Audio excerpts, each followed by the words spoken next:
What if I told you that there was a team that was sure to join the likes of the dynasties such as the LA Lakers, Boston Celtics, and Chicago Bulls in NBA history? What if I told you said team was derailed and utterly destroyed by a stream of off the court issues that pushed them into irrelevance until they had a resurgence in the 1990s? Well, that team existed.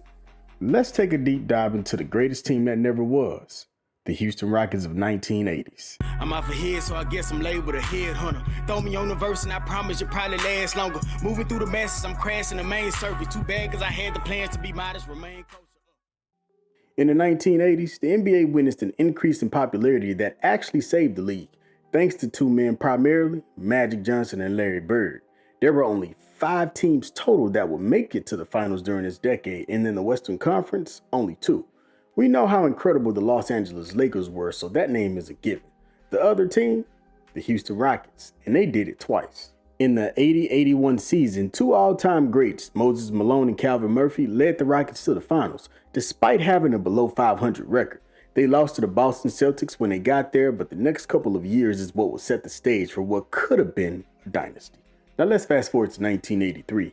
After drafting Sampson, the Rockets were setting themselves up very nicely to take over or match the dominance of their counterparts, the Los Angeles Lakers and the Boston Celtics.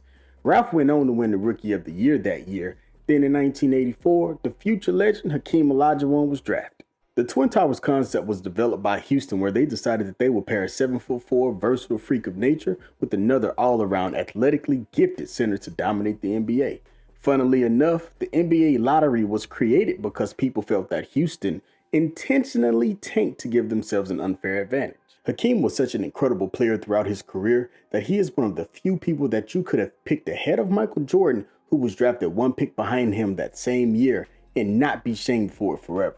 In the 1985 season, the Twin Towers averaged 42.7 points, 22.3 rebounds, and 4.7 blocks combined in their first season together, and it was sheer mastery of the game of basketball. A year later in 1986, the Twin Towers led the Rockets to the championship just 2 years after drafting Hakeem and 3 years after drafting Sampson. I mean, they were so amazing together. Sampson's skill set was further from the basket, and Hakeem could sit in the low post early in their careers. They controlled the paint with authority, and you couldn't score over the top of them without getting swatted. With these two in tow, the Rockets revolutionized the game and were poised to join the ranks of the greatest teams to ever exist, until they weren't. The Rockets had great role players all around like Lewis Lloyd, John Lucas, and Mitchell Wiggins. John Lucas is one of those point guards that should have been greater than what he was, and don't get it twisted. He was an amazing guard until drugs and hookers took over his life and basically ruined his career. In 1984, John Lucas was first suspended for his out-of-control drug usage. He had a relapse on cocaine while the team was in Oakland taking off to Seattle, and once the Rockets found out about his relapse, he was done and suspended for the entire year to get some help. In 1986, he was reinstated to the team and balled out like he always did, only to relapse yet again. The Rockets had a tough decision to make and decided to send him back to rehab to get him clean. He would have been dead if they hadn't taken the initiative to help him get his life under control. The LA Lakers were the team that ruled the Western Conference during the 80s until that 1986 year when they ran into the powerful hands of the Twin Towers. Matter of fact, many believe that the 1986 Lakers team was their best team of that era. The Rockets were getting to the Lakers so badly that all they could do was use cheap shot tactics, such as when Pat Riley sent in Mitch Kupchak into the game simply to agitate and antagonize Olajuwon.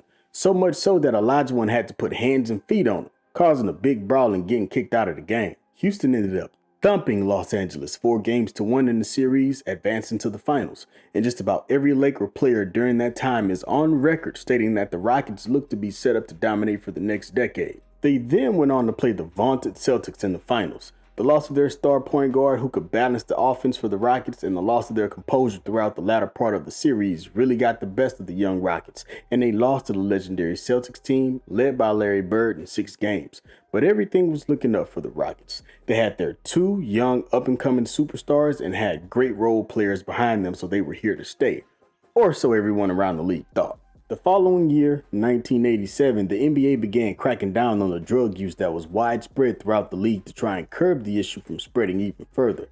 A lifetime ban with the possibility of being reinstated after 2 years was certainly a strong statement to send throughout the league, but it had also blindsided the players. The main team that the commissioner, David Stern, came down on was Houston. Lewis Lloyd and Mitchell Wiggins, two key players for Houston, were immediately banned after failing their cocaine tests. Cocaine was a big thing in the US, period, not just the NBA at that time. The players partied hard after games, and average everyday citizens partied even harder. But make no mistake about it, this was the catalyst to the destruction of that incredible Rockets team that set themselves up to be a dynasty. It has been widely accepted that Mitchell and Lloyd were set up by someone in the league, an informant of sorts. Houston was a big party city at the time, and everyone was rolling in dough. Not much has changed. It was very easy for the players to get caught up in the life, especially for young star athletes who were the talk of the town. When the bans were handed down, it shocked the entire league. The team was broken up at that point, and there was no returning from the situation. The Rockets' rebuild had to start over again, seeing as that Mitchell and Lloyd were two of the better guards in the league at that time. To make matters that much worse, Sampson's decline started after a big fall in 1986 against the Boston Celtics. He had suffered temporary paralysis in his right leg and was feared to have broken his back. And luckily for him, his x-rays came back negative, but the damage had already been done. Later, it was discovered that his left hip was a quarter of an inch higher than the right hip, and after the fall, he was running as if he had a flat tire. This then led to the deterioration of his knees, and being such a large human being, that always spells trouble and danger. He ended up having surgery on his knee after tearing it up on the west spot on the basketball court during the game. And after he had his surgery, he came back entirely too fast, coming back in just 8 weeks. He couldn't start and stop on a dime anymore, and he had a difficult time changing direction. At the end of that season, the Rockets stated that they would never trade Sampson, but in December of 1987, he was traded just 18 months after the start of the Twin Towers era. It was over. The team that all other teams around the league feared was over just that quickly. As for the 3 suspended Rockets players, Lucas, Wiggins, and Lloyd, their careers ended non-climactically after they were reinstated. Following the 1986 season, John Lucas went on to play 4 subpar seasons with the Bucks and the Supersonics before coming back to retire with the Rockets for the 1989-1990 season. Mitchell Wiggins was reinstated for the 1989-1990 season, but released shortly after. He retired from the NBA in 1992 with massively declining numbers. And for those who do not know, Mitchell Wiggins is the father of star baller for the Golden State Warriors, Andrew Wiggins. Lewis Lloyd was also reinstated in 1989 and was released after just 19 games played. He abruptly retired after that year and unfortunately recently passed away in 2019. And that concludes our story on the greatest team that should have been, but never was. The 1980s Houston Rockets. Holla. I'm off ahead, so I guess I'm labeled a headhunter. Throw me on the verse and I promise you'll probably last longer. Moving through the masses, I'm crashing the main circuit. Too bad cause I had the plans to be modest, remain close.